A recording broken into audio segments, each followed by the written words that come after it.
So one of the most rare things in sports across the board is to have somebody come up through the ranks and get all the way up to the professional level and be so good and so unique at what they do that the entire sport changes. I think of guys like Babe Ruth, guys like Joe Montana and Michael Jordan, who were just absolutely so amazing at playing their respective sports that the entire league, the entire industry had to take notice and adapt what they were doing. Some people brought in more of what that person's doing. Some people just had to react and be more responsive to try and counteract some of the greatness, whatever it might be. It's one of the most rare things to happen in sports, to revolutionize the way that the game is played. And I don't think anybody has done that more in the sport of bowling than Jason Belmonte. Pete Weber definitely changed the game. He brought in a high revolution, a high backswing, high power type game. But Jason, with his two-handed approach, making his debut in 2009, winning pretty fast, and not stopping since then, I don't think the amount of impact that he has made on this game, I would argue positively, can really be quantified. What is up, you guys? Welcome to 10 Pin Life podcast number 15 with Jason Belmonte. This podcast is something that if I were to retire 10 Pin Life today, and this is definitely not what's happening, but if I were to stop at this point, I could hang my hat on it and be really proud of it. To be able to sit down with a gentleman who I think is the best in the world, and just talk about bowling and talk about what it takes to compete at the highest level on the other side of the world, is something that I'll never forget. If you haven't done so already, please be sure to subscribe to the channel, follow the podcast, like this video, share it with your friends, whatever it is that you can do to engage with 10 Pin Life. I really appreciate it when you can, and it also helps boost it up. And I think it's a pretty good conversation. I think most everybody that is in bowling will appreciate it, because it's a good insight into the mind of the man that's one of the more polarizing figures in bowling, but also one of the most successful. And there's a lot of insight that we can all glean from the information and stories that Jason shares in this conversation. So I really hope you guys like it. This is 10 Pin Life podcast number 15 with Jason Belmonte.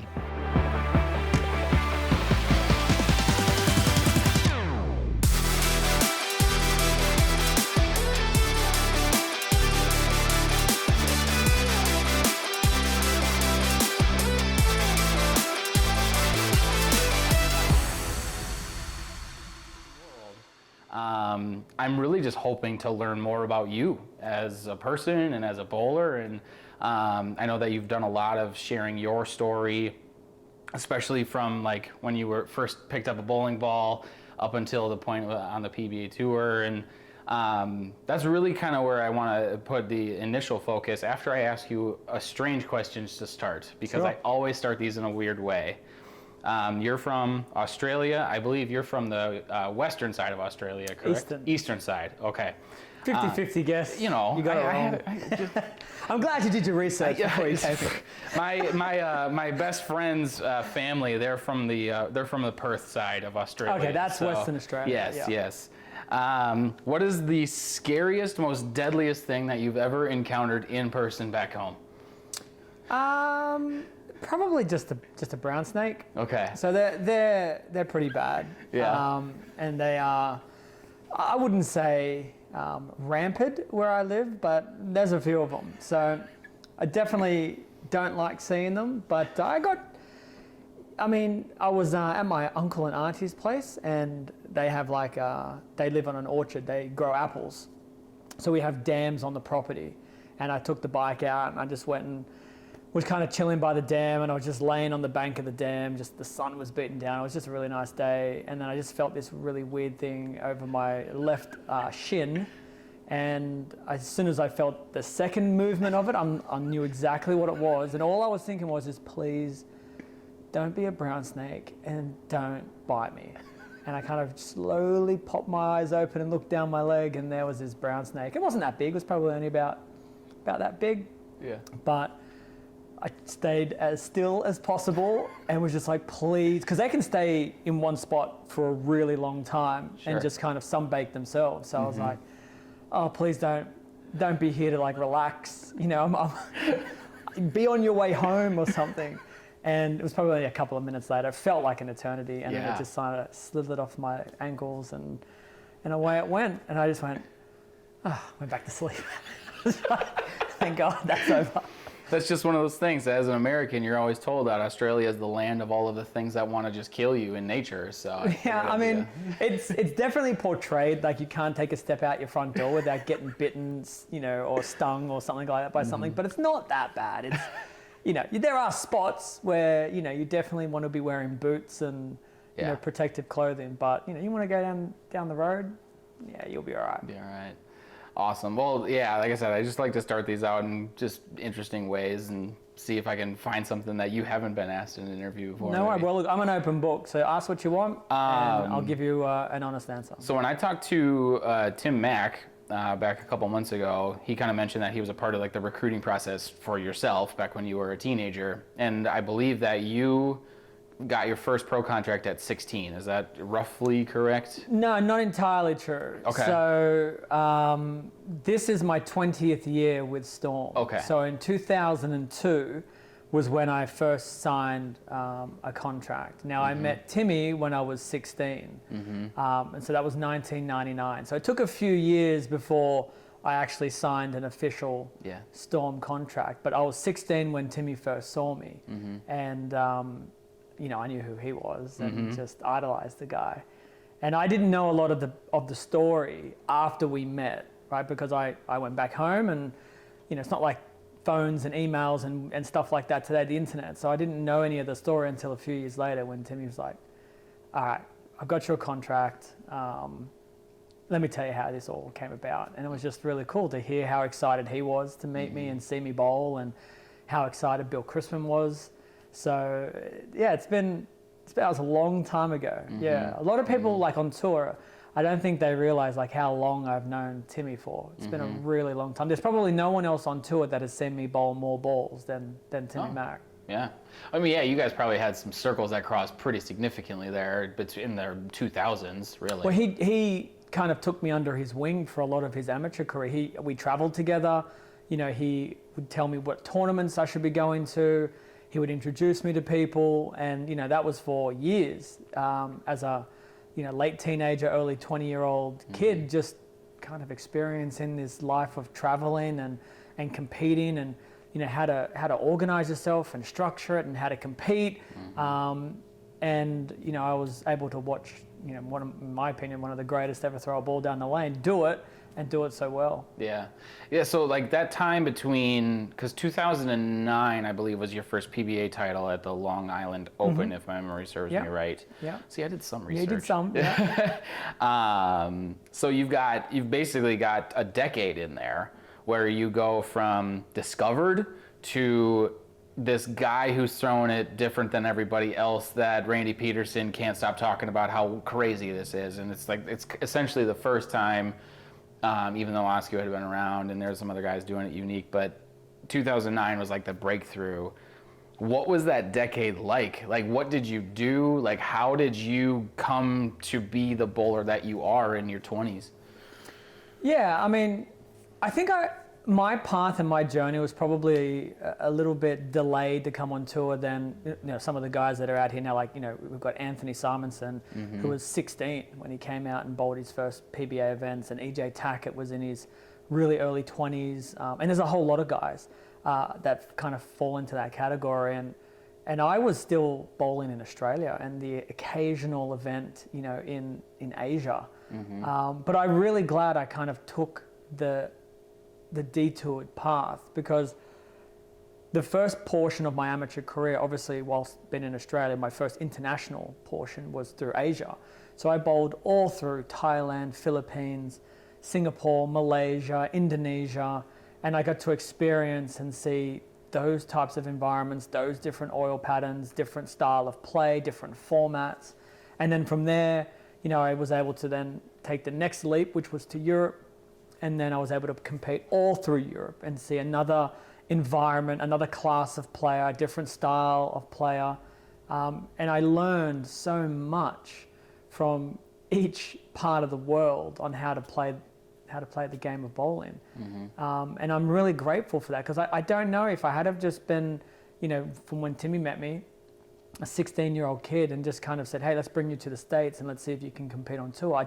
I don't think I was ready. And I think a lot of the attributes from other players that I watched in different zones, I kind of mimicked them and how they performed and in different moments. And I think that really helped me on the pro tour. So I don't know if I would have been as successful as quickly on tour had I have just went, yeah, let's go to the PBA tour. So yeah, like I said, I wouldn't change it. You know, I wouldn't want to have started earlier.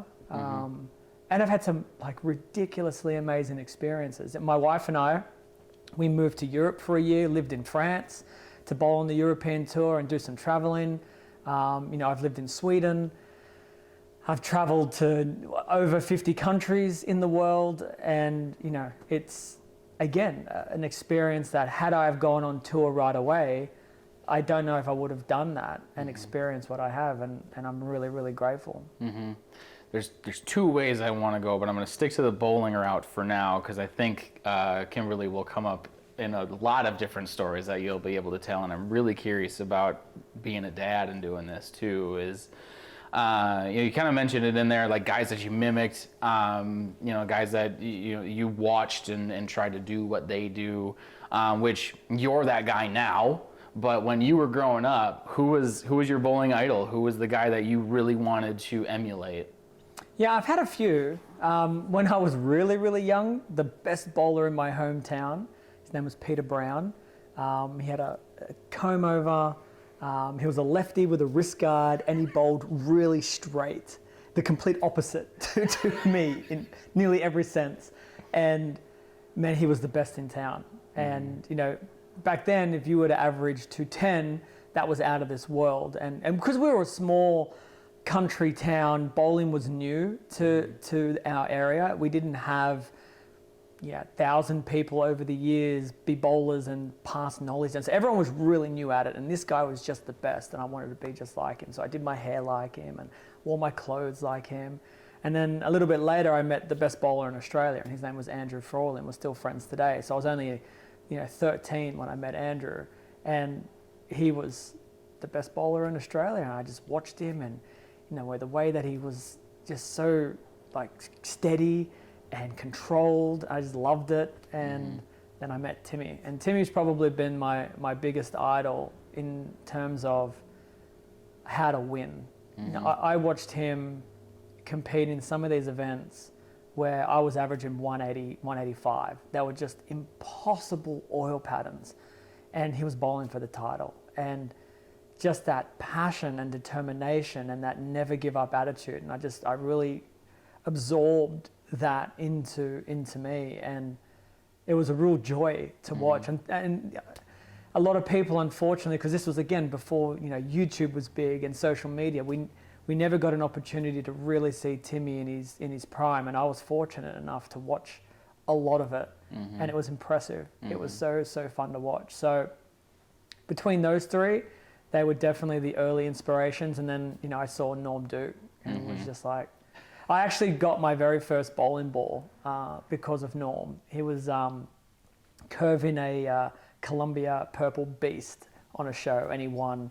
And he was hooking the whole lane, and that's exactly how I bowl. And I was like, oh my God, this guy's using this ball. I was like, Dad, you've got to get me this beast. Norm Duke is using the beast. I want to use the beast. And that was my very first ball that I ever owned. Nice. So that was, and obviously since then, Norm and I have become friends, very good friends over the years. And just listening to him and talking to him, watching him master his craft on the lanes. He is the ultimate bowling physician. You look at the way that he's a surgeon with a ball. He's so precise in his decision making, his shot making, and I really, really like to just sit back and just be a fan, turn that switch off that I'm a bowler and just turn it on to the fan and just watch him compete. So those are the four guys in my career that I've really looked up to. Yeah, that's awesome.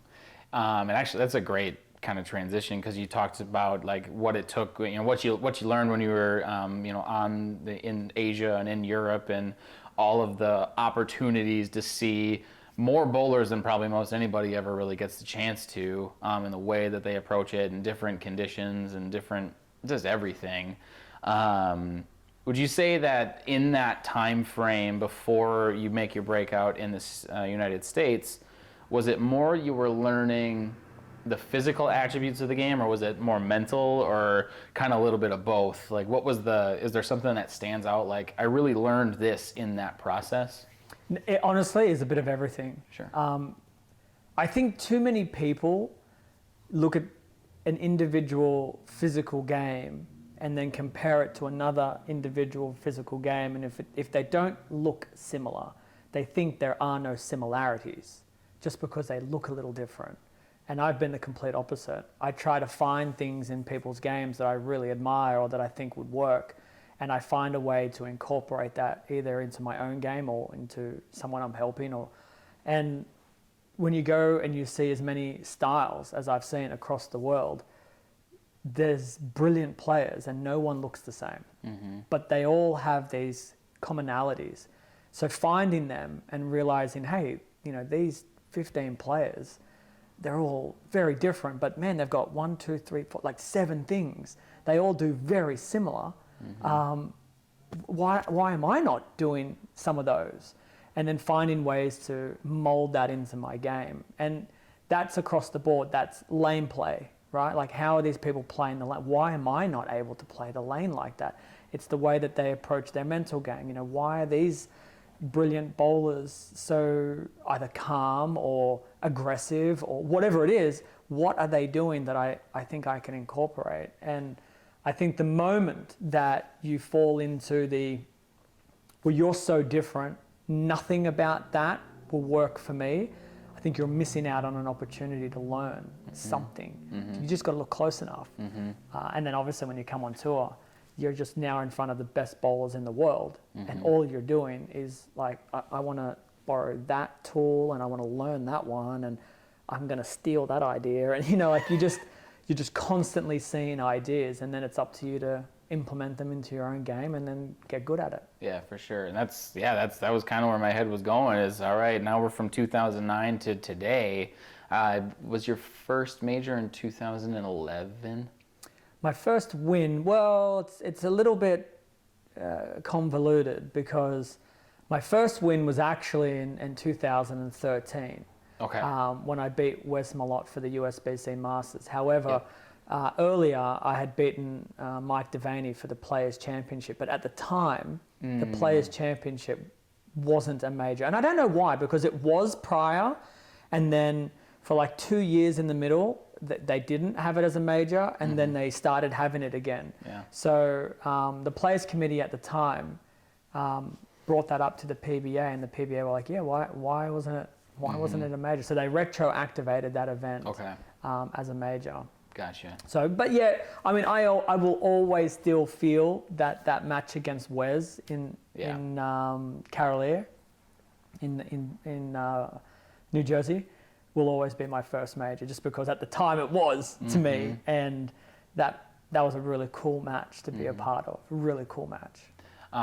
What I'm curious about is, so talking to some of the younger guys that are out on tour now, they can at least sort of clearly define that point where they go from the other guy to like, I'm a part of this. Like I'm a professional bowler on the PBA tour, but like you kind of mentioned, most of them are in their early 20s. Did you ever have that where it was like, I'm the other guy, or did that ever enter your mind, or was it, all right, I'm doing this, and now this is just what we're doing, and it doesn't matter what anybody else thinks, or even what I think necessarily? Yeah. No, I mean, I don't know if I ever thought I was that other guy. What I did think was, I think a lot of the guys on tour and the fans of bowling, especially when I came to the US, thought I was a little bit of a fun story that will probably be gone in a season or less than. And I always got that feeling that whenever I walked in, there was like, people would be like, oh, that's the two-handed player. But it wasn't like, oh, he could be really good. It was just like, oh yeah, he'll be gone. Yeah.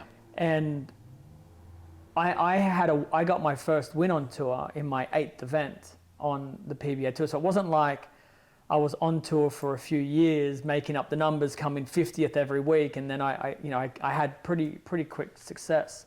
So I think when I won in that tournament, there was a distinct realization from everyone, from competitors to fans, that well, he can actually bowl and he can actually win. So we probably need to start taking him a little bit more seriously. And that was a cool moment for me, because when I did first come to the US, even as an amateur, America is a very different place than lots of other parts of the world. And I've come to learn that if you're loved, you are loved with everything. And if you are not, you are also not loved with everything. It's very rare that someone's kind of like, you know what, I don't mind, it doesn't really bother me. Like, everyone has a very strong opinion one way or the other. And this is also a place, I feel like, in bowling, where traditional roots are very strong. And there is strong beliefs about their own bowling, their history, the game's history. So when you throw in this Australian two-handed bowler that is essentially defying the way that they taught the game, the way that they were taught, the way that they saw the game, it became a very touchy thing for a lot of people. They just didn't like it, and they didn't want it to be a part of their game here. So when I won, it was cool because I think I was able to validate me as a player, but it also gave me a lot more. The public was made aware of me very quickly, and then it became, well, is this right? Should we ban it? This doesn't seem right. Is he cheating? And like I said, because you've got that line drawn, down the middle, people can be quite loud, and they wanted their voices to be heard. So it was a pretty rough time after I won, because it was, we should take the title away. We need to ban this guy. This style is not how the game was meant to be played. And I'm at the time I was young, and I'm reading and listening to all of these things, and it's like, it's hurting me, because I'm like, I just love this game. Like, this is just how I bowl. I'm not doing anything. I want this game to be amazing, and I want to be a part of it. And I just felt like a large portion of the loudest people were the ones saying, send him home, get him out of here, ban him from the PBA, let him go bowl in those amateur events around the world. And I just didn't feel good, and that wasn't fun. And even when you're competitors, when you walk into the paddock and you've got your competitors, going through your equipment, taking photos of everything, and then talking about you, and you get that sense of like, well, this is not a very friendly place to be right now. But above all of that was my desire to be a great player. And the PBA Tour is our Mount Everest of competitions. It's, if you want to put the flag atop of the hill, you want to go to the biggest hill in the world, and I wanted to be there. So you kind of just have to learn to deal with it and understand it's really not about you as a person. It's more about their beliefs and their history and their traditions, and hopefully you can convince them it's not that bad. And actually, that's you're really good at making transitions with it. So you talked about it in there about like, basically you wanted to be the greatest in the world, and the only way to do that was to be the greatest in the PBA Tour, because that's the top of the hill. And I think a lot of guys, when they come out, I mean, I would hope that that's most of the people that are bowling on the PBA Tour's goal, right? At least I would assume it is, because it's very natural. Like, I'm not going to compete with the best in the world to take 30th, right? Like, I want to be great. But that was what, 13 years ago? Has that changed at all? Like, has your goals and motivations and like the thing that keeps you flying back and forth over the Pacific Ocean changed Like, what is the thing that motivates you compared from 2009 to today? Yeah, I think in my rookie year, the goal of wanting to be number one, the best in the world, was something I looked at as a timeline. You know, I'm very real. So I knew when I came out on tour, I wasn't going to be the best in the world year one. You know, I wasn't going to be the best in the world year two. So I gave myself an opportunity to put that goal a little further down the road. And that was a motivation, was, you know, every year, I think from my rookie year, I was higher in the rankings. And that was my goal. I'd turn up and go, okay, last year I finished, you know, 20th in the rankings. I want to be higher than that by the end of the next season. You know, then it was 8th. It's like, great, right now I've got another goal to be above that. And if you keep following that trajectory and path, well, you'll get to number one. Once you get there, I learned really quickly watching that, and I don't know, it may sound a little controversial, but because I didn't know them, but I got this sense that when someone reached number one, it was almost like they just took a breath and went, I did it.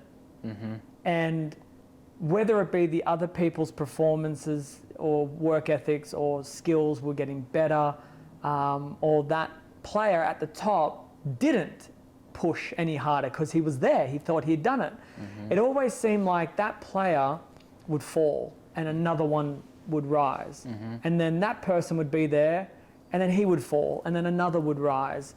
And there was only a very small few number of people who were consistently in and around that top 3.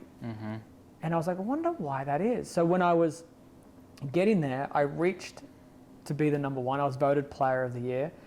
And I felt that I did it. And really quickly, I kind of like, you know, slapped myself across the face and went, so?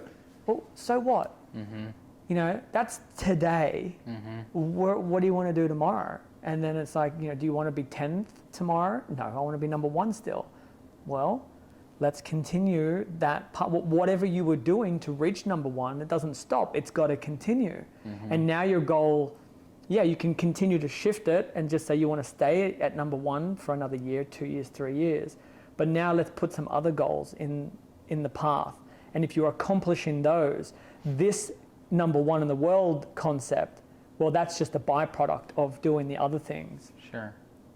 And that's what pushes me. I mean, now with family and children, obviously you have a financial responsibility and you have an obligation to support them, but performance will give a lot of these rewards, financial accolades.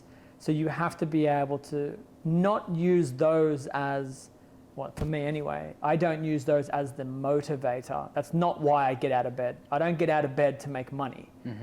I get out of bed because I want to bowl and I want to get better at something and I want to win something and I want to grow a legacy. If I do those things, I will support my family financially. You know, so to this day, my goals. Well, now I have, like, you know, the Are You Crazy goals, and I started making those a couple of years ago, where, you know, you tell somebody your idea and they look at you like, are you crazy? Yeah. And now that's the key path, is to accomplish these things along the way to reach your Are You Crazy goals. I'm curious though, I want to digress on this one just a little bit, because I'm gonna ask one question and then hopefully it goes into the next one and you can kind of put them together. Sure. You've probably been told or heard the comparison that you are the Tiger Woods of bowling, where it's like you really alluded to it, where it's like, you know, in the 90s in golf, guys would go to the top, they'd fall, top, fall.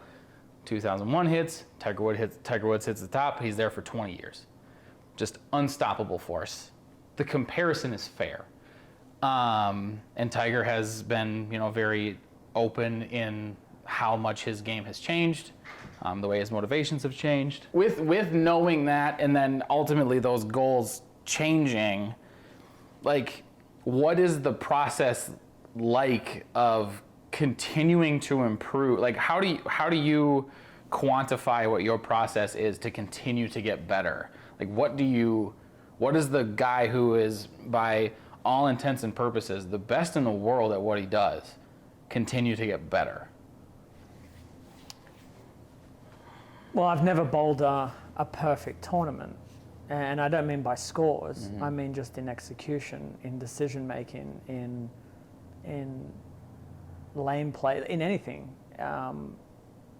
So there's errors there, right? If it's not perfect, then I'm making mistakes. I'm trying to, every tournament, create less mistakes, and that's that learning process. It's not easy to do after bad performances, because I am a really competitive person, and I'm successful. So when you don't have success, that's probably the other thing that's very different about me, is some people are content when they reach a level of success and they don't have a good week. They fall back on, well, it's okay, like I had a good week last week, or I've had a good season so far, and I just, it doesn't sit well with me. I could win every event, and then the last event of the year not make the cut, and I'm furious, because that's just who I am. So you finish an event and you look back and you go, wow, look at all these errors, look at all these mistakes. Right, we're rectifying as many of those as we possibly can. And every new event, there's a new mistake that I'm finding out, or I'm learning, or maybe I'm changing as an individual, and something that wasn't an issue before has become an issue now, and now I have to deal with it. So there's always something that you've got to be thinking about to work on. The comparison to Tiger, it's very flattering, because I look at Tiger as someone who, changed the game of golf, and just was, he just dominated. He's just Tiger Woods. He's just Tiger Woods, So that's a really flattering comparison. And maybe comparisons like that kind of fall back into that category of motivation. Like, do you want to be compared to some of the greatest athletes in their other sports? Well, if that's the case, you can't let up. You have to keep going. Like, their legacies are bigger than yours. So if you want that comparison at the end of your career, well, then you better achieve equal to or more than what these other superstars in their sports have done. And that's, it's a little bit more prideful, probably a little bit more selfish goal, to have that, he is the Tiger, where he is the whatever of bowling. But it helps motivate me, because I do. I mean, I haven't come all the way over here and wanted to leave as someone who in 5 years is forgotten. Like, that's not what I want. I want to leave a legacy behind that, like a Jordan, where 20 years after I'm done competing, people are still chasing what I left behind, or they're using what I was able to do to be part of their games, and that's something that's really important for me as well. So, I don't think I'll ever master the game of bowl. I don't think I'll ever bowl a perfect tournament, and I'm good with that, because it means that I'll just continue to learn something new every single week. You talk a lot about legacy, and definitely, as any professional athlete, legacy is built in their competitive landscape, right? Like, I can't think of an example, but it's probably happened in the past. But an athlete typically, actually, maybe a good comparison is like Dennis Rodman, because you brought up Jordan. Like, Dennis is known for his charisma and the type of person that he is, even though he was an absolutely dominant defensive force in the NBA for 15, 20 years. But typically, athletes are going to build their legacy with what they do in their competitive landscape, which you're doing. But it's in 2022, I'd also say that it's a lot more than that. Like, there's a lot more opportunity. And the thing that keeps coming, or the phrase that keeps coming to mind for me, is you're kind of bowling's king of collaborations. From the NFT to everything you're doing with Cool Wick. And it always seems like you're working on something Is that something that you're doing, or is that like opportunities and projects that are being brought to you and you're just like, yep, let's do it. Let's make this thing cool? Or like, how does that kind of work? Yeah, I mean, it's a bit of both. I'm always thinking of something, always. And if it's not about bowling, if it's not about my own personal brand, it's about someone else and how to bring them in to the sport of bowling. And that's why doing videos with Dude Perfect, you know, throwing bowling balls out of NASCARs, just a whole range of, you know, pool tables inside of bowling center trick shots and things like that. There are always ideas that I figure maybe it doesn't build my professional career, but it can help grow bowling. And if we can grow bowling, then maybe that helps the professional side or competitive side of bowling. So sometimes it's literally just kind of scrolling through, you know, my social media at the end of the day and seeing something and going, I wonder how I can work with that person to make it more bowling orientated, or if it already is bowling orientated, to create more awareness in our own industry. So like more recently, I just signed on with an animated project, a Magna anime cartoon-based bowling program that the writers and the illustrators are not bowlers. They love bowling, but they bowl with house shoes and house ball. And I saw a couple of their images, and that was an opportunity that kind of presented itself. And I thought, well, let me reach out to them and see if I can, one, help them grow their magazine and their comic book, and two, maybe that space, that anime, manga, comic book world has a lot of bowling enthusiasts, but not bowlers. So maybe I can help reach them and bring them into our game. So those are the avenues and what I see and how I think I can help. You know, Cool Week obviously has been an awesome partner of mine. And for a long, long time, I've had so many ideas on, you know, how to create a brand and merchandising. And one thing that was really important to me was that, you know, Cool Week wasn't going to do it because they saw a dollar sign. I was like, you know, there are going to be certain messages and certain things that I really want my brand to be associated with. When we produce something, I want it to mean something, not just, hey, we'll slap a Belmo logo here, sell it for $30 and try and sell as many as we can. Like, I wanted each item to kind of feel something, and Cool Week was just right on board and said, listen, you think it, we'll make it. Nice. And they've been a really awesome partner. And even more recently is my partnership with Volat Athletics, which is a brand that Sandra Gongora has started. And when you hear her story, and she's also a part of Cool Week, and that's kind of how that kind of partnership grew with Cool Week, was, you know, here is someone who isn't in it for herself. She's in it to grow the game. She's in it to help other people. And that really struck a chord with me.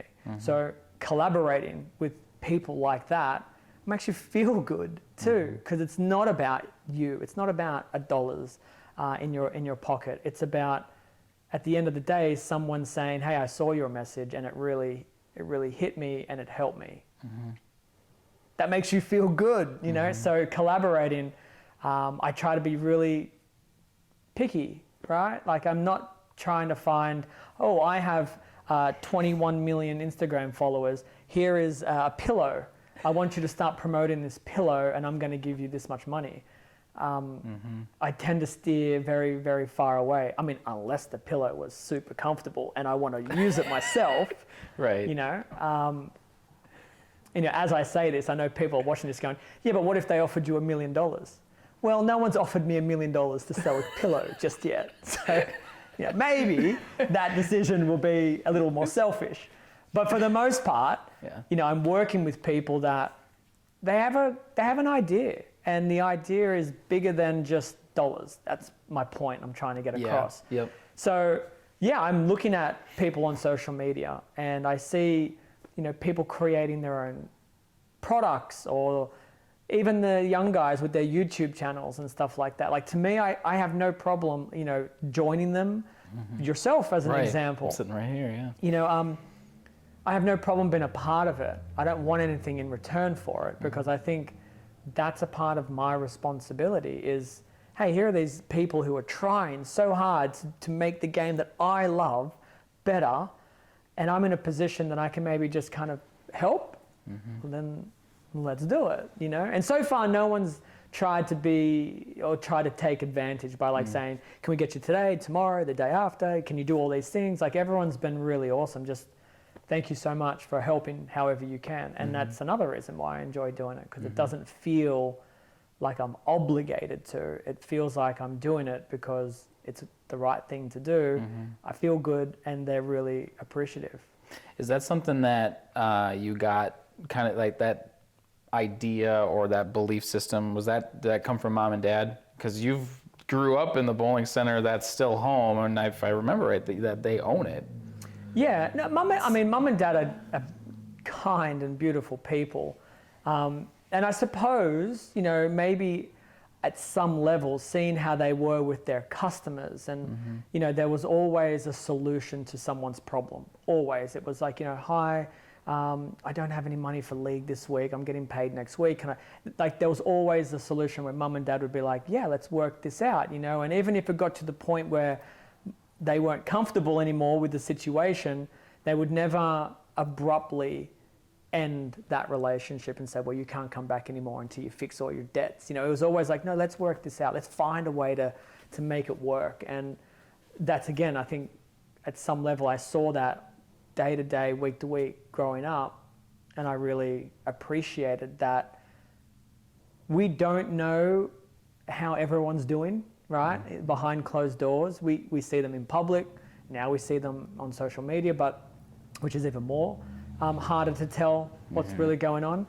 So having compassion and empathy and wanting to help, yeah, I think I've seen that my whole life. And in my personal case, it was quite the opposite. So I understand how it felt when I'm this two-handed kid growing up. No one wanted to coach me. You know, no one wanted to help me. It wasn't until, you know, obviously Timmy wanted to help me, but even he never coached me, right? He never took me to the side and worked out my footwork, and it was a very different kind of help. But along the way, you're not hearing, yeah, I can work with you. It's the opposite. It's, no, you need to be like this so I can help you. So you see your parents and the people you look up to be one way, and then you experience the other side of it where there isn't empathy and compassion and help. And you're like, well, I want to be more like that. I know what it's like to not get it. It doesn't feel good. So don't do that to other people. So I think the whole experience of my journey through life has definitely got me to where I am today, obviously. And this is why I am who I am. It's just something that's knowing. So, you know, you talked a lot about growth of the sport and all that, and I'm a big believer in, you know, the locally owned bowling center and, you know, just basically what you guys are doing. And like this is our house, right? And we have our big bowling family, and there's something so fulfilling about that. And I think there's so many proprietors that I know that do that, right? They've installed this this culture of we're all welcome. We might all be different. Some of us are, you know, maybe a little bit cleaner than others in certain ways and all that, but we're still a part of one big bowling family. And that idea of being welcoming and just seeing opportunities to help grow the sport, to me, is something that's so natural to like proprietors that care. That's why I was just curious. Like, it must have come from mom and dad at least a little bit. Yeah, but I want to touch on something there, because it hits a point that is a little frustrating for me as well. Sure. Is I think you're 100% right. In a locally owned place, that environment culture exists. However, I feel like the biggest setback within our industry is we have 1,000 places like this, and it's very localized. Yeah. And what I don't understand is if there are two competing bowling centers down the road and one is doing something really cool, it is very unlikely that this one over here will say, hey, all of my customers, this is a really cool thing that the other guys down the road are doing for the game of bowling, we should support it. And I feel like we are a sleeping dragon of an industry, and we will never be woken up because we're all trying to do what we can by ourselves. And you can go to the top, the PBA, USBC, governing bodies around the world. It is very, very unusual to see everyone on the same page, pushing the rock in the same direction. You know, and it's hard to move a rock when you've got people from all different directions pushing as hard as they can. And I see it, you're like, man, you're so passionate and you're so determined to get this thing moving, but you're not moving it because there's 7 people on the other side of it pushing against you. And then you ask them and they're doing what they can. And it's like, we just need to like stop for 1 second. We all hold hands and we all get on the same side of the bloody rock and we all start pushing together, and then we awake this multi-billion-dollar industry that will rival any other sport in the world. You know, there aren't many sports where you can connect 100 million people every single day. But we have an opportunity to do that, but we don't, because we're all trying to get our little piece of the pie ourselves. I'm not necessarily blaming someone. It's just it's a fact that I'm seeing. Well, I shouldn't even say it's a fact, because I guess that's subjective as well. It is a subjective, viewpoint, observation that I am seeing, not just here, but also around the world. So, yeah, I love mum and pop places. My parents have them. I tell my parents all the time, what I see around the world. And I think I'm really grateful that my parents are a proprietor / lover of the game / community-based, industry-based group of people. So if someone is doing something good somewhere down the road, we don't have a problem saying, hey, go and enjoy that at that other center. You know, and that I think is what we need to do. We really need to spread that kind of love. And I know it's difficult because in your head as a proprietor, you're like, if I tell a customer to go somewhere else, that's dollars leaving my business to go somewhere else. But I'd like to think of it as, but if they do it back to you, we're all, you know, the pie is getting bigger. And even if your percentage of it drops, you're getting a bigger portion of a much bigger pie in the end. In the end, how we are now, I should say, is we all want a larger piece of a smaller and smaller pie. And what's good owning 99% of nothing? Right. It doesn't matter if you're the king of everything if there's nothing there to be. I'd rather, you know, own 20% of something and have it be wildly successful than 100% of something that's failing. So anyway, that's just something, that's an observation. That's something that I think if we can, and it actually goes all the way down into the bowler themselves, you know, like it is such a negative based community. So often we are driven by our fears and our, you know, this is how it used to be, and I don't like it like this anymore. And I'm like, well, there's got to be something you do like, because you're still here. You're still a part of it.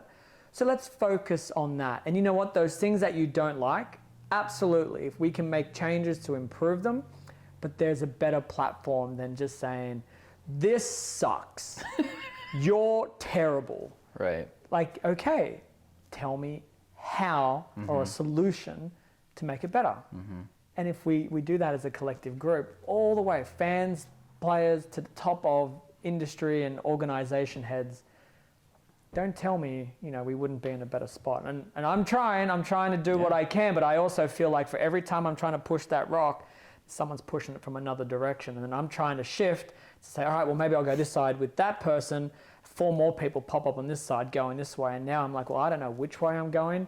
I guess I'll just do what everyone else is doing. I'll push it the way that I think it should be pushed, and hopefully more people see that and come behind me. And the nice part about building influence through success, at some point, more people just naturally gather, in that direction. I hopefully, anyways, right? Maybe the rock needs to just move, not just right. Maybe it might move in a direction that isn't perfect, but just because it's moving shows that it can move. And it proves to everybody else around it's like, oh, this is different. What if we move it over here this time rather than back to exactly where it just was? So fingers crossed. You and I are very much on the same page on that one.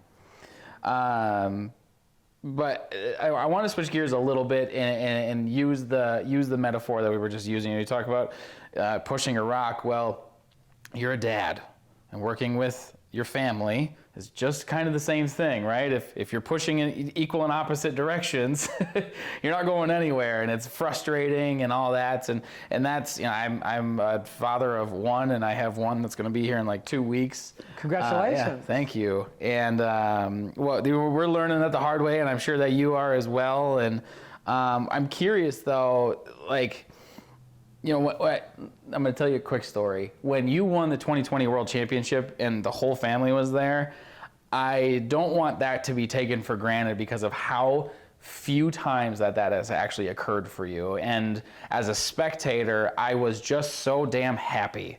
Like, it was just so cool to see, like, it's when EJ wins that same tournament 4 years ago, runs up and gets to hug his dad. It's a moment that if you're a bowling fan, it sticks out. It's that one that it's like, oh yeah, it's not just anyone throwing a bowling ball. Like, he's a person. And when you got to hug your whole family after winning that event, even though there was nobody else in the building, it was so cool. But everyone knows you're being a dad half a world away for 3 months out of the year. How do you handle that, and how does that kind of work in like the logistics of keeping the wheel spinning? Yeah. So when I've got Jordans on instead of bowling shoes, you have to be really aware of the time. Yep. You have to plan. You have to find those slots throughout your day and night that work with the family back home. And sometimes that means you have to stay up till 2 a.m. because school doesn't break out back home until 1:45. So you have to wait. And I promised Kimberly and my family, my kids, there will never be a day where I don't say hi. And even if that means it's a very quick 5-minute, hi everybody, I'm doing good, or how are you guys doing? I will find a way to talk to you every single day. And that sometimes means waiting up late. And that's, for me, that's part of it. That's the responsibility. And that's part of the sacrifice that I need to make to accommodate the sacrifice that they make by supporting me leaving for half of a year. And it's never easy to leave, ever. I'm always excited to travel and compete. I'm excited, but at the same time, I dread it because I'm like, I know as soon as I get in the car and drive away, I'm starting to already miss something at home, a moment or a bad day or a good day, whatever it is, I'm going to miss it. And that's always troubling. When you get over here, it becomes exponentially harder because nothing feels better after a bad day than a hug.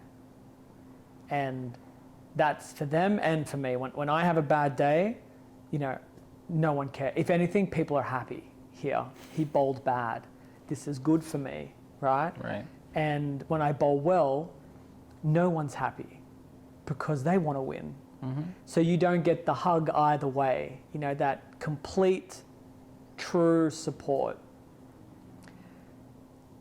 And that's when you realize, when you look back at the history of the PBA Tour, you realize how hard it was for everyone. Now, I may live in another country, but even the guys out here, they will go stretches of weeks, where the schedule doesn't allow them to go home. And obviously it's easier for them to get home, but not so easy enough that after the block is done to pop in, have a home cooked meal, and then come back out and tour. They're away as well.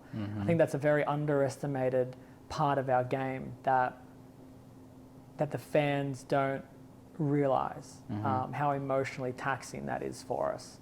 And then you wonder why when that ring 10 happens, later into a tournament and the frustration is built, it's more than just the ring 10. That was for something else that was important. That was for, I'm missing my kid's birthday today, and now I'm going to miss the cut because of that 10 pin. Whatever it is, it's just all of these emotions get rolled into your bowling. Yeah. Now, I've seen that, I've watched it, and I've found a way. And sometimes it doesn't always work, but I've found a way that when I walk into a bowling center, I don't think about my family. Yeah. And I try to explain to them, when I'm on the approach, I have one thing going through my head, and that is I'm gonna win this tournament. I'm gonna strike this deliver. I'm gonna make this. That's all that's on my mind. We could argue and fight right before it. We could have an amazing thing happen, and as soon as I walk through the doors, I leave it there, and I'm like, I'm here to do a job. As soon as it's done, we can go back to fixing our argument or enjoying the celebration or whatever it is that I need to now be reconnected with back home with. And it sounds a little bit cold when you say it, I'm just not going to think about you today while I'm bowling. But I found that it makes me perform at a higher level. And in the end, I'm doing this partially to support my family. So I think if more players, were able to separate that line, frustration probably wouldn't creep in as easy. But it's really difficult. It's not like I've been doing this my whole life, been able to separate that. I learnt it over time. And just, man, this is really bothering me that I'm not bowling well. And because I'm not bowling well, I'm not supporting the people back home that I have left to support. And then you bring that into the bowling center, then that stone 9 just hurts even more. And you're saying to yourself, you can't go on like this. That extra weight, there's enough pressure as it is. You just don't add any more when you're competing. So, and my family are really, they don't take that personally. They're not like, oh, he's not thinking about us today. Oh, why? They are very much, hey, I'm about to start. I'll talk to you later. And when I text them back later, they're there to say hi. And I can't do what I do over here without that network, without them understanding how I am and how awesome they are for me. And I tell them nearly every day how grateful I am that they picked me, because, it might not be it's still difficult, but it might be even more difficult if, that network were different to me. And I don't envy the guys or the ladies who travel, who have partners that are a little harder to deal with when they travel. So I'm very, very lucky, and I know it. Yeah, that's awesome. That's one of those things that goes, necessarily, the necessity of it being unnoticed, I think, is a reality. Because you don't want to. You're right. You're so much not talking about it that nobody else notices it, right? But it's almost assumed. It's just this assumption. Oh, he misses his family. Yeah. Yeah, or we all do. That's right. And the idea of assuming something and taking it as, yep, I'll just put that in the column of duh, right? You don't realize at how deep that can be affecting someone. Yeah. Right. And usually, no worries, that's the little heads fast, up. Yeah. And usually when you see players that are not having success consistently, that's when you miss them the most. Yeah. You really do want to share in your celebration. You really, that's another part of the trip that you're like, man, I wish my family, so we go to dinner, have a nice party. But you also know that in our game, that moment happens so rarely compared to losing. Yeah. So you lose so much in so many events, and you don't have that network to give you that hug and that kiss and to be there for you. That's the hard part. And then you get the videos and they're like, hey Dad, we're really sorry you didn't do well. We're really sorry that the pins didn't fall. And you just know that would just be so much better if they were right here to say it. But going back to your point about winning in front of them, that was probably one of the most stressful and pressure-filled TV shows I had, because I knew this may not happen again for half a decade or even longer, that they will be with me on tour. And to win in front of them was so important to me. It was just, this is what I do, everyone. When you're at home, this is what I do. And see how I'm holding this trophy, and you watch it on TV or on Flow Bowling, and you wish you were a part of it. Well, now you are. And that moment when I knew that I'd won, all I was thinking about then was, they get to celebrate with me for the first time in my career. This is going to be so amazing. And it's exactly what we went to dinner. We had ice cream. We walked the strip. You know, it was a really, really cool moment. Yeah. So, yeah, I don't know awesome. more to say about that. But honestly, I mean, there's a billion other things that I could ask you about, but this is something that at the Hall of Fame dinner, Gary Mage talked a ton about how we're all this one big weird family, and Kirk and Mary talked about it, and you know, that's like I love the fact that bowling is a family, but also family is family too, and that's something that I don't ever want to take for granted. And I think that that's the perfect way to finish this conversation, is right there. It's just them knowing, even though they already know, but now the rest of the world, whoever gets to see this and hear this, gets to know it too, about how important and how cool that was to be able to share that experience with all of them. So one day we'll continue this conversation, because I have many, many other things that I want to ask you about, but I promised an hour, and I'm going to stick to an hour. So, Jason, thank you very much, man. I appreciate it. No problem at all. No problem. I've enjoyed it. Yeah, we'll definitely do it again. Perfect. Awesome.